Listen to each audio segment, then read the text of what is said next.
or నాయనో ఏం ఎండలరా ఇవి నిప్పుల మీద గుమ్మరించినట్టే ఉన్నది పో ఇంట్లోకెళ్ళి బయటికి తొంగి చూస్తేనే భయం అవుతుంది 10 గంటలకు ఆఫీస్కి వచ్చేటప్పుడే బెదిరి కొడుతున్నాయి బస్ స్టాప్లా జర్రసేపు ఎండల నిలబడాలంటే వశపడతాం లేదు చల్లబడదాకా ఇంటి పట్టునున్నదే నయం ఈ 2-3 రోజులైతే ఇంకింత ఎక్కువ కొడుతున్నాయని చెప్తుర్రు జర్రసేపు ఎండలో తిరిగినందుకే మనకు గిట్ల పుగులు పడితే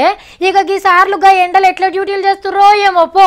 మనకే ఇట్లా అనిపిస్తే ఇక ట్రాఫిక్ పోలీస్ అన్నల తిప్పలు ఇంకెట్లుండాలే మీదికెళ్ళి దంచుతున్న ఎండ కింద మండుతున్న డాంబర్ రోడ్డు సరిసి కొట్టే అగర్ గాడ్పు ఇట్లా 8 గంటలు డ్యూటీ చేయాలంటే పగటిలే సుక్కలు కనబడతాయి మనోళ్ళ తిప్పలు చూడలేక మంచి ఉపాయం చేసిండ్రు పెద్దసార్లు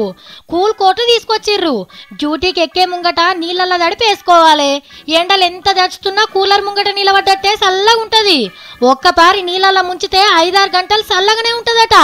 కూల్ కోట్ వేసుకున్నాక ఎట్లున్నదన్నా ఇప్పుడు వేసుకోవడం వల్ల కొంచెం కూలింగ్ అని చాలా కూలింగ్ నాకు అనిపించింది ఇక డ్యూటీలు మంచిగా చేయండి సార్లు బండ్ల నాపి చలాన్లు రాసి ఆమ్దాన్ని పెంచుతురా అంటే ఈ సొంటి ఇంకెన్ని సౌలతులు చేస్తారు తప్పకుండా